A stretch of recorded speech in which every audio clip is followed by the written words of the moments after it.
Weapons in asymmetrical horror games are well known, such as Evil Dead the Game, Killer Comes from Outer Space the Game, and even TCM if it's just a bone scrap. Now we get to see Halloween the game and what weapons they are bringing to us. We seen there was a gun used in the State of Play trailer by the heroes that knocked down Myers for a few seconds. But now we get to see what other weapons in the game that Myers can use to aid him in his killing spree. After the reveal of these weapons, I now want to dig a little deeper into the effectiveness of those weapons and how they could affect Michael Myers in the game. Let's get into this. Michael Myers will be terrorizing Haddonfield with the option of multiple weapons, and people believe he will be able to weapon swap in real time.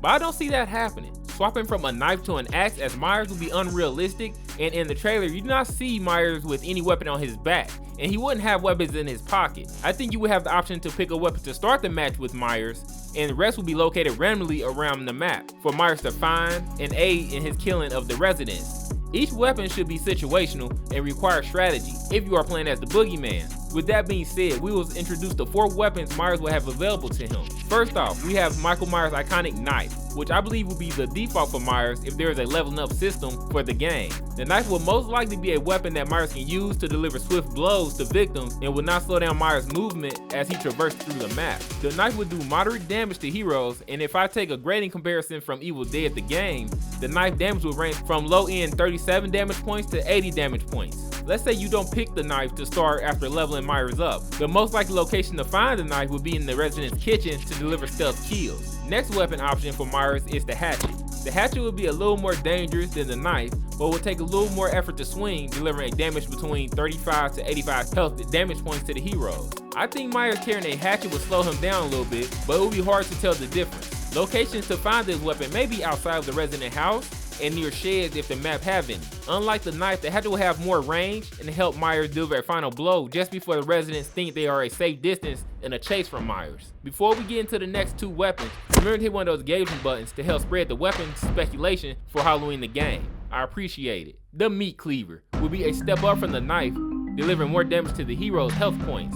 Evil Dead the game had this weapon damage in a range from 37 to 87 damage points. I think the meat cleaver would have the same effect on Myers' movement speed as the knife would, since it can be held in the hand easily. This would be another weapon to deliver quick strikes to the heroes, but would require Michael Myers to move in a little closer in range.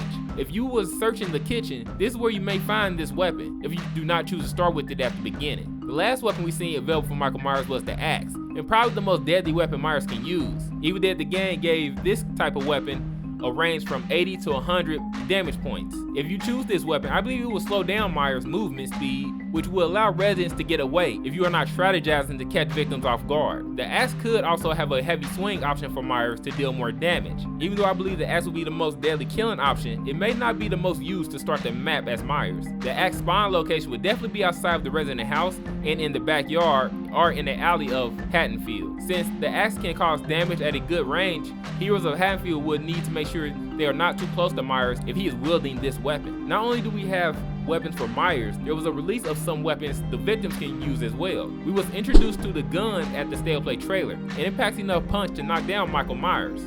I would say if there was damage points towards Michael Myers, the damage done by the gun would be around 150. I can understand that the gun as a hero would be hard to find in Haddonfield. If it is not, then it probably wouldn't be too many of the guns laying around. There was 2 other weapons introduced recently. There's a bat that the heroes can use. In Evil Dead the game, the bat did 70 damage points. If a hero got a hold of the bat to use, the weapon could have a limit on the amount of swings it would take before it breaks. Also, it could have an option to do quick swings or heavy swings like we've seen in Killer Comes from Outer Space the game. Carrying the bat could also slow the movement speed of the heroes. The other weapon is a sledgehammer, which was known to cause damage in the range of 70 to 125 points. I can see the sledgehammer knocking Myers down easily as well, with the option of a quick swing and a heavy swing depending on what the wielder wants to use. Since a sledgehammer is heavy, it should slow down the residents more than the bat would, and have a more tolerance for impact before breaking. I can see this weapon being rare to find like the gun. This is all the weapons that we know of so far in Halloween the game, but I'm sure more will be presented as time of the release draws near, or they may just surprise us and let us find out for ourselves. This video is all speculation and depends on how the developers plan to implement how weapons work in the game. Remember to subscribe to keep up with Halloween the game, and welcome to Mr. Unleashed World.